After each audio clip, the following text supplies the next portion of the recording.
இயேசு கிறிஸ்துவின் நாமத்தில் அன்பின் வாழ்த்துக்கள். இந்த நாளில் ஆண்டவர் உங்களுக்கு தருகிற வார்த்தை சங்கீதம் 41:3. படுக்கையின் மேல் வியாதியாய் கிடக்கிற அவனை கர்த்தர் தாங்குவார். அவனுடைய வியாதியிலே அவன் படுக்கை முழுவதையும் மாற்றி போடுவேன். பிரியமானவர்களே, இந்த காலை வேளையில உங்களோடு கூட ஆண்டவர் இந்த வசனத்தின் மூலமாக பேச போகிறார்.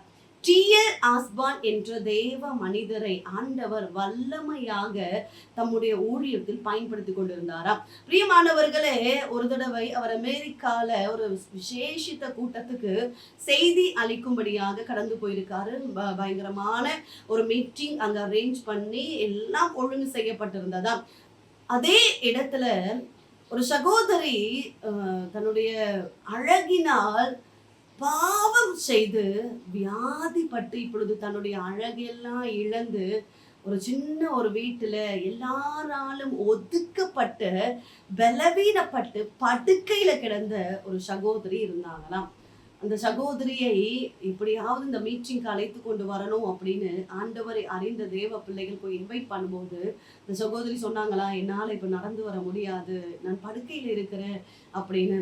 எப்படியோ அந்த சகோதரியை இவங்க எல்லாரும் தூக்கி கொண்டு போய் மீட்டிங்ல லாஸ்டா அந்த சகோதரி இருந்தார்களாம். அப்பொழுது டி.எல். ஆஸ்பான் என்ற தேவ மனிதர் பிரசங்கம் பண்ணி கொண்டிருந்தாராம்.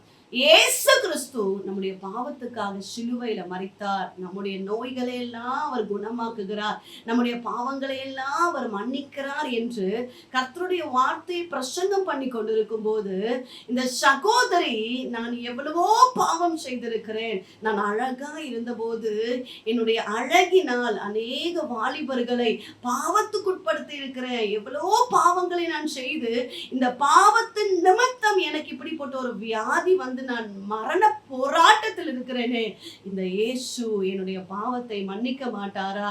இயேசு என்னுடைய வாழ்க்கையில் ஒரு சுகத்தை தர மாட்டாரா? என்னுடைய வியாதி மாறாதா? என்னுடைய படுக்கை மாறாதா என்று சொல்லி கண்ணீரோடு அந்த மரண படுக்கையில ஜெபித்து கொண்டிருந்தார்களாம். பிரியமானவர்களே, இயேசு அற்புதத்தை செய்கிறவர், பாவங்களை எல்லாம் மன்னிக்கிறவர், நமக்காக அடிக்கப்பட்டு நொறுக்கப்பட்ட ஆண்டவர். இந்த சகோதரிக்கு பிரத்யட்சமாய் கர்த்தர் தரிசனமானாராம். உன் பாவங்களை நான் மன்னிக்கிறேன், உன் வியாதியை நான் குணமாக்குகிறேன் என்று கர்த்தர் பேசினாராம். பிரியமானவர்களே, அப்பொழுதே இந்த சகோதரிக்கு ஒரு அற்புதம் நடந்தது, ஒரு அதிசயம் நடந்தது. மரண போராட்டத்தில் படுக்கையில் இருந்த அந்த சகோதரிக்கு பரிபூர்ண சுகத்தை கர்த்தர் கொடுத்தாராம். பிரியமானவர்களே, இயேசுவால் கூடாத காரியம் ஒன்றுமில்லை.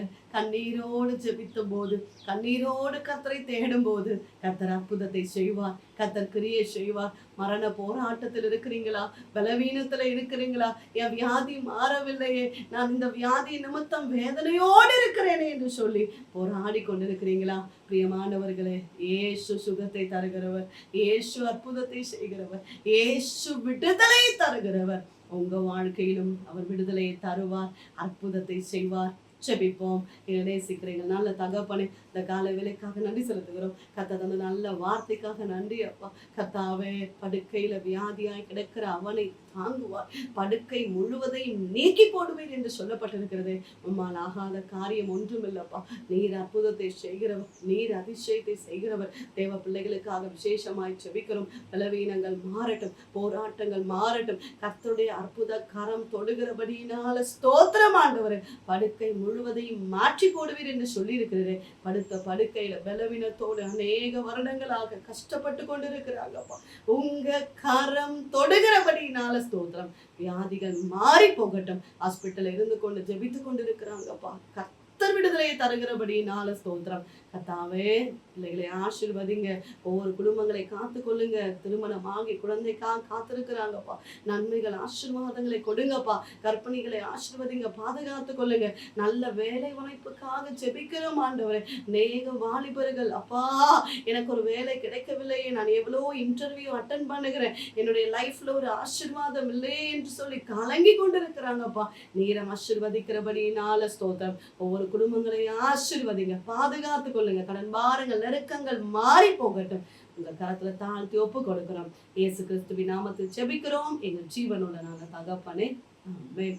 பிரியமானவர்களே, கர்த்தர் உங்களோடு பேசி இருக்கிறார். கர்த்தர் நிச்சயமா உங்க வாழ்க்கையில அற்புதத்தை செய்வார். உங்களுக்காக, உங்களுடைய ஜெப விண்ணப்பங்களுக்காக நாங்கள் ஜெபிக்கிறோம். நீங்களும் எங்களுக்காக, எங்களுடைய ஊழியங்களுக்காக ஜெபித்துக் கொள்ளுங்கள். டிவோஷன் மூலமாய் உங்களோடு ஆண்டவர் பேசுகிறதை எங்களை பகிர்ந்து கொள்ளுங்க. இந்த வார்த்தை அநேகருக்கு பிரயோஜனமா இருக்குமே என்றால் அநேகருக்கு ஷேர் பண்ணுங்க. God bless you.